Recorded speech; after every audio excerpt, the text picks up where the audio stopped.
أعوذ بالله من الشيطان الرجيم بسم الله الرحمن الرحيم الحمد لله رب العالمين وبه نستعين وهو المعين وصلى الله على محمد وأهل بيته الطيبين الطاهرين اللهم صل على محمد وآل محمد. Bienvenue à tout le monde pour cette 10e session de notre atelier de réflexion coranique de cette année. Et comme à l'habitude, l'habitude qu'on a pris maintenant depuis quelques cours de présenter des livres d'exégèse ou qui abordent la compréhension du Coran et d'en lire certains passages. Donc aujourd'hui, on va présenter le 4e livre. Il s'agit d'un livre de Marhoum, feu Maurice Gloton. Jésus, le fils de Marie dans le Coran, et selon l'enseignement d'Ibn Arabi, publié par les éditions Al-Buraq. Alors, le livre est composé en plusieurs parties. Déjà, du titre, on voit tout de suite qu'il y a deux principales parties. Le sujet, c'est Isa, Jésus, selon donc le Coran et selon les enseignements d'Ibn Arabi. Et l'auteur commence par quelques chapitres qui abordent des généralités, après une introduction, l'universalité de l'islam, la double attestation de la foi islamique, la shahadatain, la ilaha illallah wa Muhammad Rasulullah, donc ce témoignage de foi, de la formule de l'unicité divine, de la formule Muhammad le messager d'Allah, donc il détaille cela, la prière sur le prophète, thématique générale concernant Jésus, Marie et les chrétiens, commentaires par sourate, et donc ensuite il enchaîne l'étude du prophète Isa ou Jésus dans le Coran, et cela sourate par sourate, jusqu'à arriver ensuite au chapitre 9, extrait des Fusus al-Hikam. Donc, à partir de la page 381, il va aborder l'étude du prophète Jésus à partir des enseignements d'Ibn Arabi. Donc, de Fusus al-Hikam et de Al-Futuhat al-Makkiyya, qui sont a priori les deux principaux livres de gnose ou de théosophie ou de soufisme d'Ibn Arabi. Très bien. L'auteur, il s'agit de Maurice Gloton. Je ne sais pas si vous avez déjà entendu parler de lui. Et on va rapidement lire quelques paragraphes sur sa biographie. Donc, Maurice Gloton est décédé en janvier 2017. Maintenant, ça fait plus de 3 ans, à l'âge de 90 ans. Né à Paris en 1926, Maurice Gloton se convertit à l'islam en 1950. A priori, c'est du christianisme. Prenant le prénom d'Obeidullah après son entrée dans l'islam. Parallèlement à une vie active dans diverses entreprises, notamment en tant qu'expert comptable. Donc, vous voyez que sa formation de base, c'était en comptabilité après des études supérieures en gestion des entreprises. Donc, rien à voir avec l'islamologie et les sciences humaines, enfin, les sciences religieuses. Maurice Gloton entreprit de nombreux voyages dans le monde musulman et approfondit ses connaissances de la langue arabe jusqu'à en devenir un fin spécialiste. Et d'ailleurs, on annoncera un de ses ouvrages, magnifique ouvrage, sur l'étude coranique à travers l'angle linguistique et de la langue arabe. Il consacra sa vie à des traductions d'œuvres de théologiens et de grandes figures du soufisme. Il a découvert l'œuvre de René Guénon à travers une famille spirituelle que fréquentaient Michel Valsin, Mustapha Abdelaziz, donc lui aussi converti, Michel Chodkiewicz, ancien directeur général des éditions du Seuil, maison d'édition très connue en France, ou encore Denis Grill. Donc, on voit très bien que Maurice Gloton fait partie de cette école des disciples de René Guénon à travers ses œuvres. René Guénon aussi s'était converti à l'islam et ensuite avait suivi une voie soufie égyptienne. Et pareil pour pas mal de ses disciples, dont à travers ses œuvres, on retrouve Maurice Gloton, qui lui aussi ensuite était dans une confrérie soufie et avait adopté l'islam de cet angle spirituel et soufi. Au niveau de ses œuvres, il a plusieurs œuvres, hein, une bonne dizaine facilement. Sa plus grande œuvre inédite est certainement une approche du Coran par la grammaire et le lexique, paru en 2002 par les éditions Al-Buraq, qui lui a demandé 6 à 7 ans de travail, suivi de 3 ans à travailler ensemble avec les éditions Al-Buraq. Cet ouvrage de 872 pages, d'un abord sans doute difficile pour le néophyte, permet de se plonger au niveau le plus primitif du texte coranique, le degré linguistique. Et d'ailleurs, aujourd'hui, on va découvrir son approche au niveau de la traduction du Coran. On avait déjà eu l'occasion de le faire hein, dans nos précédents cours et sessions de réflexion coranique, mais aujourd'hui, on va s'attarder peut-être un petit peu plus sur ces traductions. Et surgissent alors des sens nouveaux, insoupçonnés parfois, dans une singulière fraîcheur. S'ensuit ensuite, donc s'ensuit son essai de traduction du Coran en français, paru en 2014, en toute fin de vie. Hein. Là encore, un ouvrage réalisé après plusieurs années de travail dans lequel Maurice Gloton a voulu rester proche de l'étymologie des termes coraniques et du style de la révélation du livre sacré par Dieu au prophète Mohammed, sallallahu alayhi wa sallam, tout en employant un vocabulaire évocateur et en respectant les phrases verbales et nominales telles qu'elles se présentent dans le texte afin d'apporter un éclairage nouveau sur le texte coranique. Donc, vous voyez qu'il avait une approche d'un côté linguistique du Coran et de l'autre côté, automatiquement, son parcours religieux, soufi, spirituel a influencé sa compréhension du Coran, sa traduction du Coran. Et aujourd'hui, justement, on va mettre en lumière ces deux côtés. Donc, parmi ces œuvres, vous avez l'essai de traduction du Coran, un livre au niveau Kitab al-Ta'rifat, le livre des définitions donc linguistiques de Al-Jurjani et littéraire au niveau de la littérature arabe bien connue chez les Arabes. Donc, sa traduction, il l'a proposé. Ensuite, une approche du Coran par la grammaire et le lexique. Le Coran, parole de Dieu. Adam dans le Coran. Traité de l'amour d'Ibn Arabi. Il était aussi spécialiste dans les œuvres de Ghazali. Certains le reconnaissent comme le meilleur spécialiste des œuvres d'Ibn Arabi et de Ghazali. Donc, à tenir en compte ces phrases.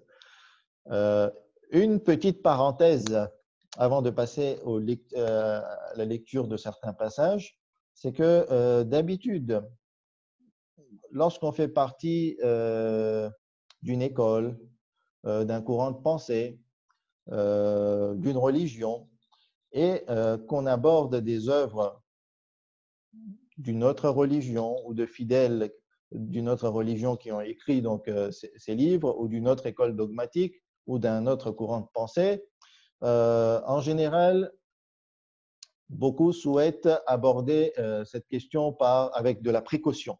C'est-à-dire tout de suite, il y a des réactions. Attention, attention, cette personne ne fait pas partie du même courant de pensée que toi, ne fait pas partie de la même école dogmatique que toi, de la même religion que toi. Donc, tu devras faire très, très attention et mieux vaut ne pas lire ces livres. Alors, d'un côté, je comprends cette appréhension, cette peur. De l'autre côté, j'estime que ne pas lire des livres parce que leur auteur pense différemment nous ferme énormément l'esprit, nous ferme des horizons et nous empêche de découvrir le monde des idées et énormément de choses. On peut passer à côté d'énormément de choses si on a cette attitude, selon mon avis. De l'autre côté, bon, ceux qui veulent rester, on va dire, dans leur cocon, qui ne souhaitent pas voir ailleurs parce qu'ils ont peur, je ne sais pas, de se dévier ou de changer d'idée ou d'évoluer ou je ne sais pas, hein, pour X raisons, on les respecte pleinement et c'est leur plein droit de ne pas aller découvrir, on va dire, différentes œuvres de différents horizons. Alors, au niveau de la lecture des passages, je vais commencer par citer le verset 56 de la sourate 33. Vous connaissez ce verset, vous le récitez, on le récite maintes fois. Bismillah ar-Rahman ar-Rahim. Inna Allah wa malaikatahu yusalluna ala al-nabi. Ya ayyuhalladhina amanu sallu alayhi wa sallimu taslima. Allahumma salli ala Muhammad wa ali Muhammad. Et par réflexe, pour répondre à ce verset, tout de suite on enchaîne par des salawats sur Muhammad et sa sainte famille. La question que je vous pose, comment vous traduirez le terme yusalloun, hein, qui vient de salat, salawat, sallu, salli, yusalloun. Quel est le premier terme qui vous vient dans l'esprit? Comment vous définiriez ce terme? J'attends les réponses et ensuite on avance. Prier, prie, prière, bénédiction. Ok, donc prier, la majorité tend vers prier. Que veut dire prier pour vous? Quand on dit quelqu'un prie, ça veut dire quoi prier? Se faire acte de révérence, envoyer des salutations. Donc prier ici, c'est envoyer des salutations. Est-ce que c'est faire des invocations? Parce que des fois dans le dictionnaire, on trouve prier, ça veut dire faire des invocations, invoquer. Donc demander quelque chose. Hein, communiquer avec Dieu. Donc prier, c'est communiquer avec Dieu. Très bien. Salat, c'est namaz pour moi. Mais que veut dire namaz, Hanif, pour toi? Namaz, c'est la traduction persane ou peut-être gujarati. Donc, bénédiction, envoyer des bénédictions, très bien. Alors, posez-vous cette question, exactement, que veut dire salat? Vous avez une réponse dans votre esprit. Donc, pour Hanif, la salat, c'est la prière obligatoire. Très bien. Donc, on garde cela dans l'esprit et on avance. On verra ce que proposent déjà quelques traducteurs. J'aurais pu ramener 37, mais on va s'en suffire de 5-6. Berck nous propose Dieu et ses anges prient. Donc, vous l'avez cité sur le prophète. Vous qui croyez, priez aussi sur lui. Ok. Wasallimu taslima, pour le moment, ne nous intéresse pas dans notre étude. Shebel, qui traduit Allah et les anges bénissent le prophète. Donc, vous l'avez cité aussi. Ô vous les croyants, priez. Donc là, le deuxième sallu, il a traduit par prier et ensuite il a enchaîné prier sur le prophète et bénissez-le. Donc finalement, lui, il était entre les deux. Il a pris et prié, il a pris et bénir. Fakhri, donc le seul chiite à avoir traduit le Coran en intégralité. Hein, je le répète, Dieu et ses anges adressent leur bénédiction. Donc lui, il penche pour bénédiction. Croyant, invoquer pour lui la bénédiction et le salut de Dieu. Donc lui, il a intégré le salut avec la bénédiction. Adressez-lui vos bénédictions. Kazimierski, Dieu et les anges sont propices au prophète. Que veut-il dire par propice au prophète? Je ne sais pas qu'est-ce que vous comprenez. Bon, on a un autre terme ici. Croyant, adressez pour lui, donc pour le prophète, vos prières. Donc il a repris le terme prière. Zainab Abdelaziz. Certes, Allah est tout miséricorde envers le prophète. Donc ici, le premier salat veut dire être miséricordieux, pleinement miséricordieux envers le prophète. Et les anges implorent pour lui le bien. Donc, venant de Dieu, la salat, c'est être tout miséricordieux. La salat de la part des anges, c'est implorer le bien, demander le bien. Ô vous qui devîntes croyants, invoquez Allah pour lui. Et donc, lorsqu'on demande aux croyants de faire la salat sur le prophète, c'est qu'on leur demande d'invoquer, de demander Allah pour lui, pour son bienfait, pour ses bénédictions et pour, on va dire, son élévation existentielle, spirituelle. On peut tout demander pour le bien du prophète. Donc, vous voyez un petit peu comment ça a été traduit. Et de là commence notre lecture. Je vais intervenir pour apporter quelques explications nécessaires et ensuite on va avancer. Donc, je vais demander à Talib Issouf Ali de lire la première page. Okay. Alors, Bismillahirrahmanirrahim. La prière sur le prophète, as-salat ala nabi. Le chapitre précédent consacré à la présentation de la formule Muhammad Rasulullah nous a fait entrevoir un aspect fondamental de ce qu'est la réalité du prophète de l'islam en utilisant certaines caractéristiques de la langue arabe de révélation et des versets coraniques illustrant notre propos.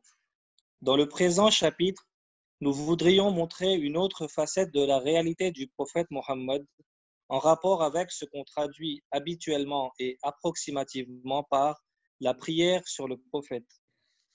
Nous allons aborder ce thème en nous servant également de la sémantique arabe et de certains versets qui ont trait à ce sujet.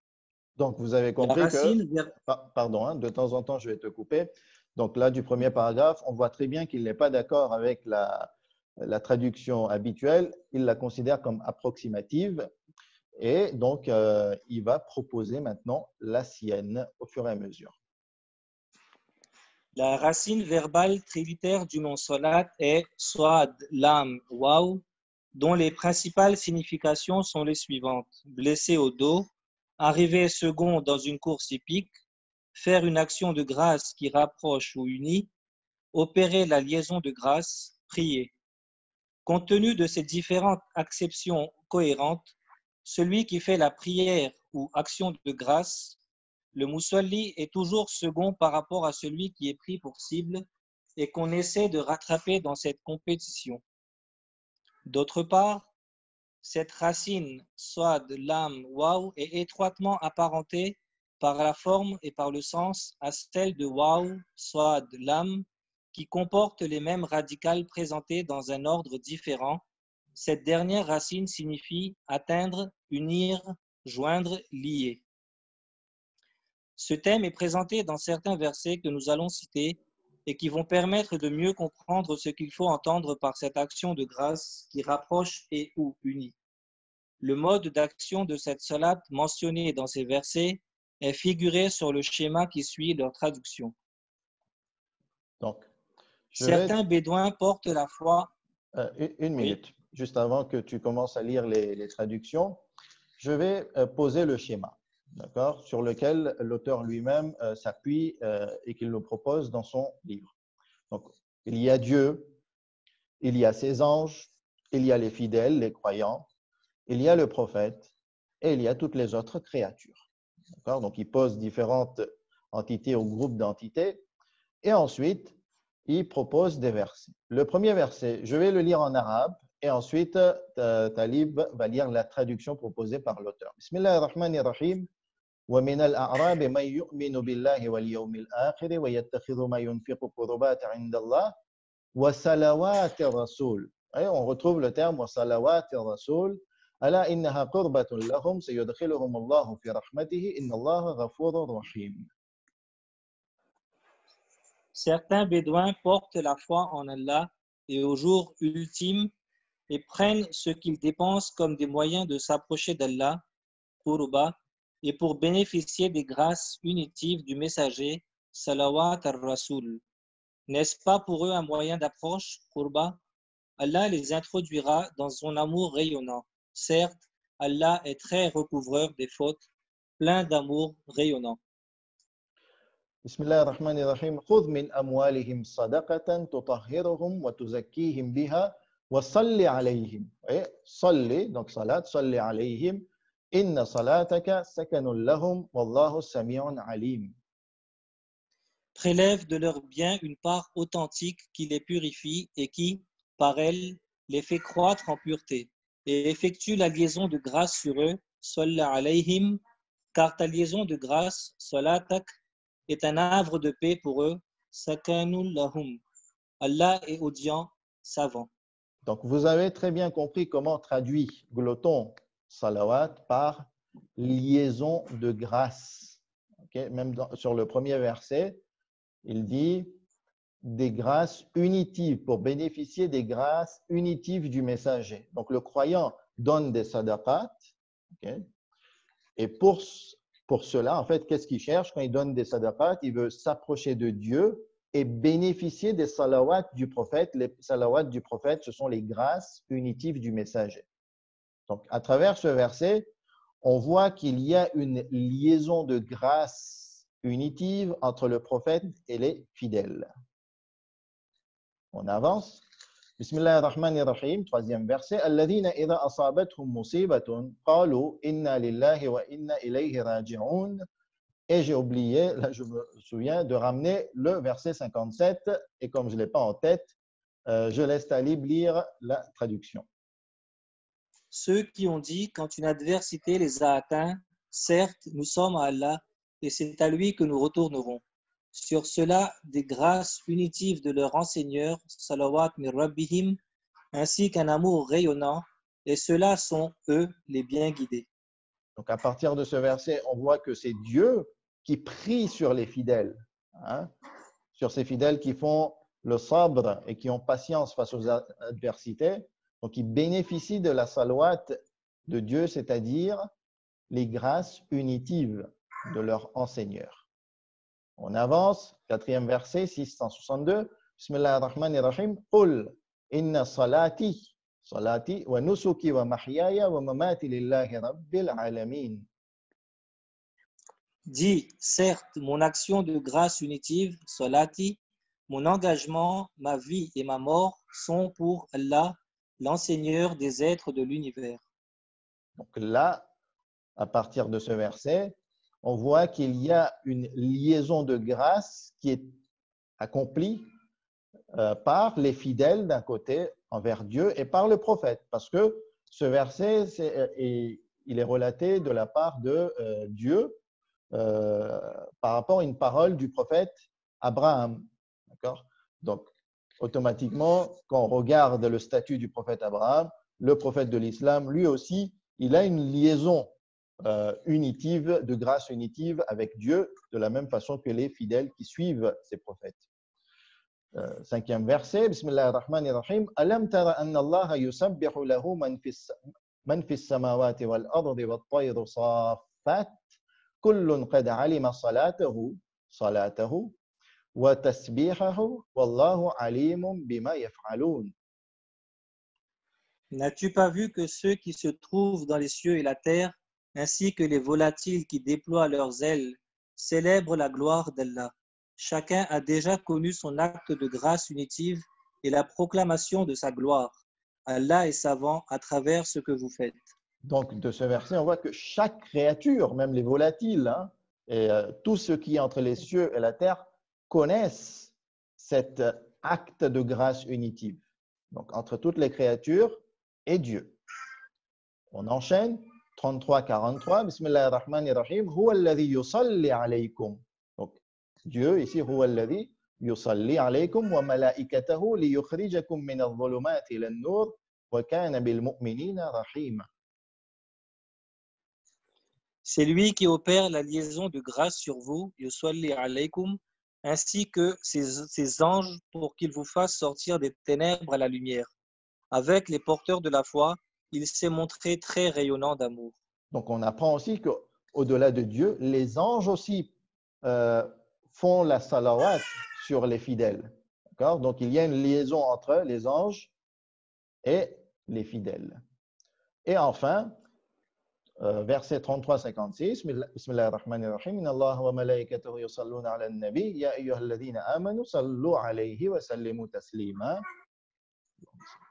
Certes, Allah et ses anges effectuent la liaison de grâce sur le prophète, yusalli ala nabi. Ô vous qui portez la foi, opérez la liaison de grâce sur lui et soumettez-vous entièrement. Donc, d'un côté, il y a Dieu qui fait cette liaison de grâce unitive envers le prophète. Il y a les anges. Et en réponse, on demande aussi aux fidèles d'opérer cette liaison de grâce unitive avec le prophète.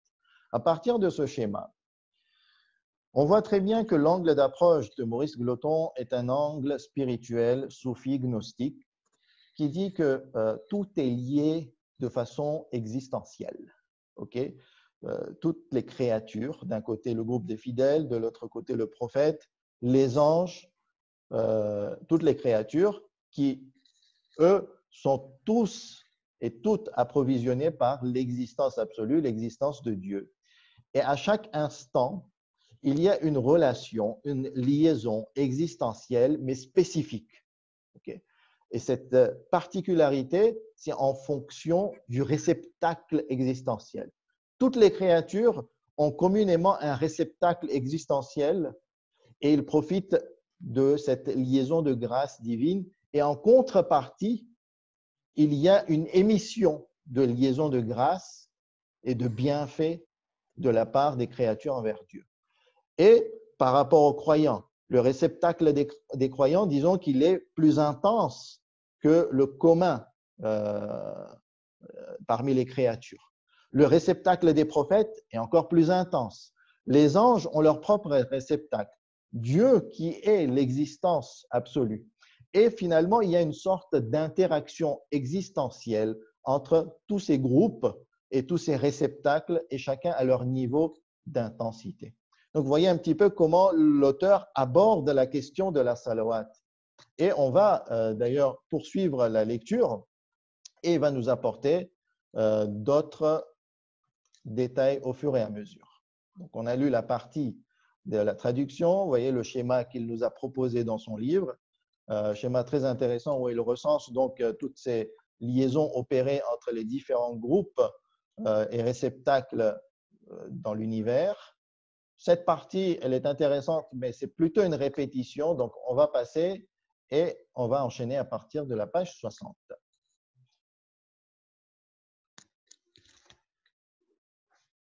Talib. La salat, c'est bon? C'est bon. Oui. La salat, moyen de grâce divine qui permet aux fidèles d'accéder au plus haut degré, peut revêtir les formes les plus diverses. Le prophète Mohammed l'a ainsi qualifié, la salat est l'ascension du fidèle, et il faisait aussi allusion à sa propre ascension auprès d'Allah quand il se trouva à la distance de la portée de 2 arcs ou plus près. Il révéla alors à son serviteur ce qu'il lui révéla.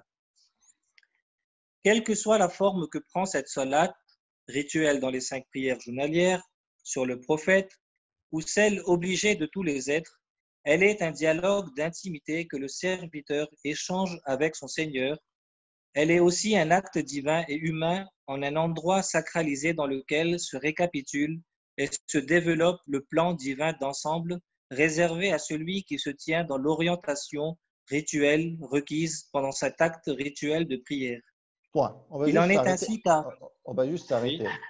Alors, la première phrase, elle est assez claire. Hein, la salat, de n'importe quelle forme. Donc là, on a une réponse par rapport à ce que Hanif nous avait dit, que la salat, pour lui, est plutôt représentée dans les prières quotidiennes. Ici, on en englobe un sens beaucoup plus large, tel qu'on vient de le voir, avec la phrase qui donne une autre définition ici. C'est un dialogue d'intimité que le serviteur échange avec son Seigneur. Donc, on a vu que dans un sens, la salat vient de Dieu envers les créatures, envers les fidèles, envers le prophète. Et là, c'est une, on va dire, c'est une émission de grâce de la part de Dieu vers les réceptacles. Et nous, en tant que réceptacle, on reçoit cette grâce et on la renvoie par une certaine réponse de notre part qui est la salawat. Et lorsqu'on fait la prière, les prières quotidiennes ou recommandées, c'est pour Dieu.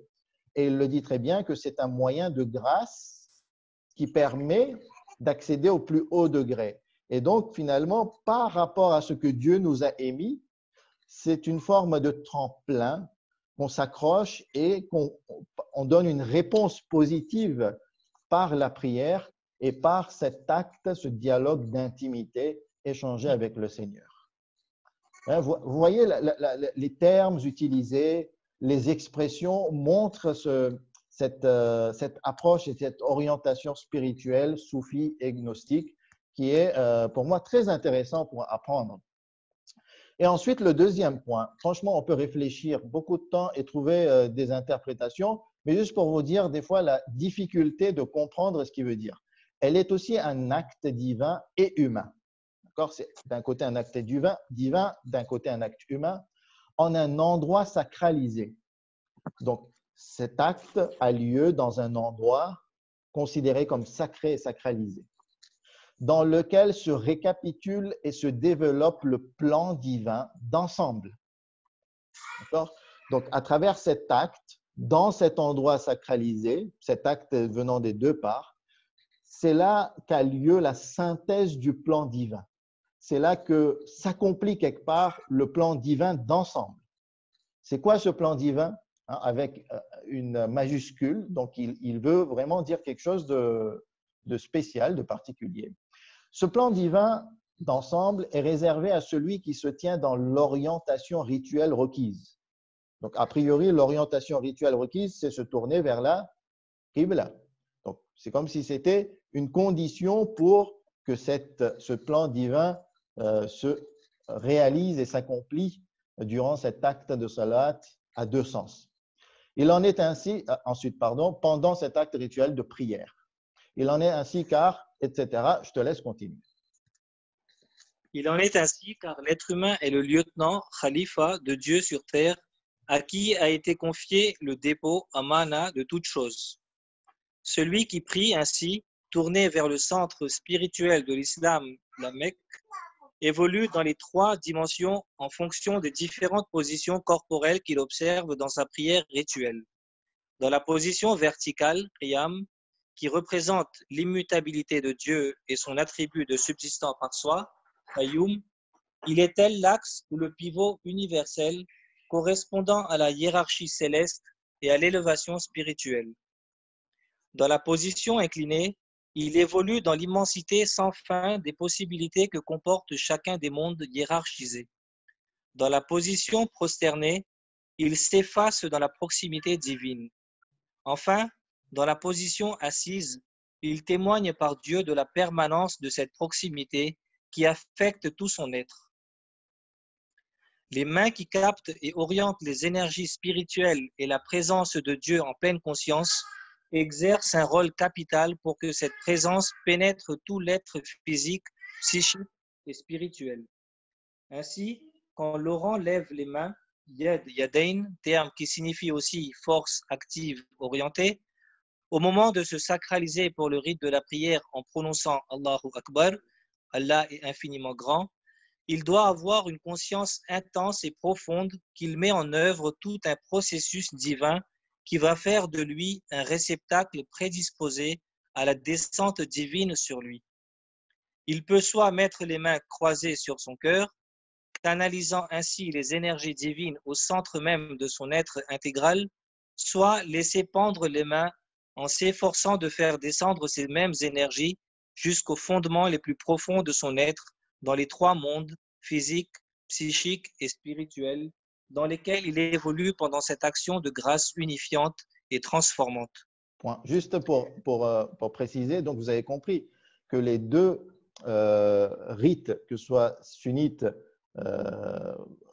célèbre et sunnite, on trouve aussi maliki et chiite, qui est de soit poser la main lors du qiyam au niveau du cœur ou de la poitrine du ventre, ou de laisser allonger vers le bas, comme le font les chiites. Et vous avez vu comment il interprète les deux rites. Finalement, il reste assez ouvert sur les deux rites et il les considère tous les deux comme positifs. Quand la prière unifiante est accomplie avec la conscience intuitive de ses différentes significations, elle porte ses effets dans tout l'être de telle sorte qu'elle entraîne un état de grâce permanent, ainsi décrit par Dieu, ceux qui demeurent continuellement en prière unifiante et ceux sur les biens desquels est un droit désigné. L'action de grâce unitive en tant que telle est à Dieu, mais son accomplissement est le fait du fidèle qui n'est que le lieu où apparaît l'acte de Dieu de prier, et ce lieu est ce qui est appelé Musalla, l'endroit sur lequel s'effectue cet acte divin de grâce unifiante et où l'être se tient en prière. Avant d'être canonique, cette prière, comportant des formes, des paroles et des gestes précis et inaltérables, demeure ce qu'elle est pour Dieu, une pure action de la grâce unifiante qu'il fait sur ses créatures, qui en sont les supports, et la descente de grâce opérative et transformante sera fonction des réceptacles divinement prédisposés. Il existe aussi un autre type d'action de grâce unifiante mentionné dans deux des versets que nous avons cités préalablement, c'est-à-dire l'acte de grâce et de bénédiction que Dieu, ses anges et les fidèles font sur le prophète. Dans cette dernière perspective, Nous avons déjà fait remarquer dans le chapitre précédent que le nom propre Muhammad est un participe passif de deuxième forme dérivée qui s'applique aussi au nom de lieu et de temps. Muhammad, en tant que nom dérivé, signifie alors celui qui est le support dans lequel la louange ou proclamation des perfections et des qualités divines se manifeste pendant un cycle imparti. Cette interprétation sémantique propre à l'arabe révélé et sacré permet de comprendre d'une autre manière la fonction universelle du messager divin et son aptitude à recevoir toutes les louanges divines depuis le début du cycle humain jusqu'à sa fin, et pourquoi le prophète qui porte le nom de Muhammad était avant qu'Adam ne se trouvât entre l'eau et la boue, selon les termes d'une nouvelle prophétique sûre. Ce nom de Muhammad concerne essentiellement le prophète de l'islam historique et de l'islam universel dans sa réalité propre. Mais quand ce nom est envisagé comme un nom dérivé pouvant s'appliquer à tout un chacun, il concerne chaque être en particulier qui est nanti d'un ensemble d'attributs divins auxquels il participe plus ou moins parfaitement et consciemment. Quand Dieu, ses anges et les fidèles prient sur le prophète Mohammed, c'est en considération aussi de sa perfection totale et synthétique qui inclut celle de tous les humains, perfection à laquelle ils ne font que participer et qu'ils développent en eux en faisant l'acte de grâce unitive sur lui, car sachez que le messager d'Allah est en vous, fikum. S'il vous obéissait dans maintes décisions, vous seriez en difficulté. Mais Allah vous a fait aimer la foi et l'a embellie dans votre cœur et vous a inspiré de la répulsion pour l'infidélité, la perversité et la désobéissance. Ce sont ceux-là qui se dirigent bien. On va s'arrêter légèrement, juste pour dire que cette vision du monde, de l'univers, du système existentiel, correspond de façon très très proche. Je ne parle pas de différences subtiles, mais de façon très générale, 80-90%, elle est commune à la plupart de nos orafa, de l'école de Mullah Sadra, de Haïdar Amouli, de l'imam Khomeini, de Allama Tabatabai.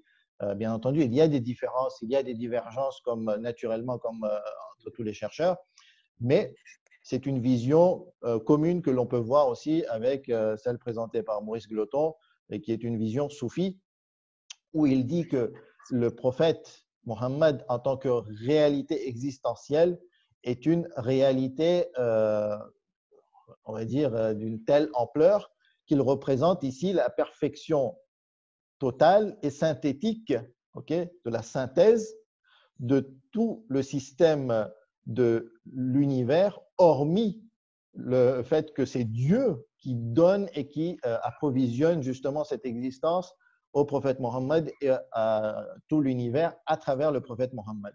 Et finalement, toutes les créatures sont présentes quelque part en termes d'intensité dans la réalité existentielle du prophète Mohammed sallallahu alayhi wa sallam.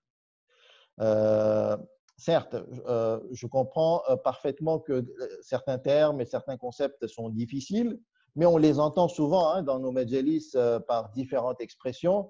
Et d'ailleurs, dans l'une des présentations que j'avais faites il y a quelques années, j'avais bien exposé que le point de vue célèbre en ce moment dans le chiisme, c'est de considérer les infaillibles comme le chaînon existentiel entre Allah subhanahu wa ta'ala et toutes les créatures. Et automatiquement, ce chaînon existentiel qui est représenté dans l'être de Muhammad sallallahu alayhi wa sallam et les autres infaillibles, quelque part englobe de façon synthétique, ou plutôt synthétise toute la réalité existentielle qui se trouve en dessous. Et quand les êtres humains porteurs de foi font la salat sur Muhammad, celle-ci vient actualiser certaines possibilités propres au prophète qui pourra ainsi espérer obtenir la station ou degré spirituel acquis, faite de louanges, celle que Dieu a mentionnée à son sujet dans ce verset. Il se peut que ton enseigneur te suscite une station faite de louanges. On trouve de nombreuses traditions prophétiques qui montrent la valeur insigne de cette salat que les fidèles font sur le prophète. Citons celle-ci. Ahsant. Je pense qu'on va s'arrêter pour ne pas faire très long et très lourd. Il reste qu'une petite page. Allez, on va terminer quand même. Comme ça, on aura eu la satisfaction d'avoir lu cette partie. Celui qui fait la salade sur moi une fois, Allah fait la salade sur lui 10 fois. J'ai rencontré l'ange Gabriel qui me dit, je t'annonce cette bonne nouvelle. Allah a dit, je transmets mes salutations de paix à celui qui t'exprime ses salutations de paix, et je fais la salade sur celui qui fait la salade sur toi. Mon intercession est acquise le jour de la résurrection à celui qui fait la salade sur moi 10 fois le matin et 10 fois le soir. Celui qui fait la salade sur moi, Allah purifie son cœur de l'hypocrisie comme l'eau purifie le vêtement. Le messager d'Allah a dit, quand vous entendez que le muazzin appelle à la prière, répétez ce qu'il dit et faites la salade sur moi. Car celui qui fait la salade sur moi une fois, Allah fait la salade 10 fois. Demandez ensuite pour moi le degré d'affinité, car elle est une halte dans le jardin paradisiaque qui ne convient qu'à l'un des serviteurs d'Allah, et j'espère que je serai celui-là. L'intercession sera permise à celui qui demande pour moi le degré d'affinité. Wasila. Le nom wasila n'est certes pas facile à rendre en traduction. Le lisan al-arab sous la racine wa ou soit de l'âme le définit ainsi. C'est accéder auprès du roi, c'est le degré daraja, la proximité qurba. Un tel recherche l'accès auprès d'Allah lorsqu'il œuvre pour se rapprocher ainsi de lui. C'est avoir du crédit, de l'influence, de l'apparentement auprès de quelqu'un, le moyen de parvenir à lui par affinité de la meilleure manière. La salat à nabi est le moyen d'approche et d'accès à Dieu par l'intermédiaire du sceau des prophètes, Muhammad, synthèse de toutes les typologies prophétiques, et pour cette raison, dans la tradition de l'islam, c'est à lui que Dieu, les anges et les fidèles s'adressent, même si ces derniers devaient faire appel à d'autres types prophétiques pour que leur requête soit satisfaite, mais Allah est plus savant. Ahsant, merci. Donc, vous avez compris que selon Maurice Gloton, le concept de la salat est bien plus large, bien plus profond que celui proposé par prière ou envoyer des bénédictions. En fait, nous faisons tous partie d'un système existentiel et tout, finalement, nous lie. On est lié à Dieu, on est lié aux anges, les anges nous sont liés, nous sommes liés au prophète, le prophète nous est lié, nous sommes liés aux créatures, Dieu est lié aux créatures. Et quelque part, la salawat, c'est tisser cette liaison existentielle avec les grands axes, okay, qui sont représentés donc par Dieu, par les anges, par le prophète, et tous profitent de ces liaisons existentielles. Et plus il y aura de salawat, et plus ces liaisons existentielles prendront de l'ampleur. Ils deviendront de gros câbles, hein, pour dire, on va dire, pour faire des analogies. On passe d'un système de connexion en modem à un système en ADSL par téléphone et ensuite par de gros câbles, par les fibres, comment on appelle ça? Hop, ça m'échappe, fibres nourries. Moi, je suis en persan. Par le système 5G maintenant, et de plus en plus, en fait, l'intensité de la salawat, la répétition et l'intensité de la salawat fait que nos câbles existentiels se développent de plus en plus et automatiquement, on se développe et on monte en spiritualité et en degré existentiel. Bon, je pense que c'était un peu lourd, un peu compliqué. Si vous n'arrivez pas à tout concevoir de façon claire, c'est tout à fait normal. Je pense que c'est un peu le cas de nous tous. Le but ici, c'était de découvrir un autre angle d'approche, un angle d'approche basé sur la linguistique, sur le terme étymologique des mots, et de l'autre côté, on cumule avec cette approche soufie et gnostique et spirituelle de l'islam. Je vous remercie d'avoir participé et je remercie aussi le lecteur Talib pour nous avoir fait profiter de sa lecture. Wa sallallahu ala Muhammad wa ali Muhammad.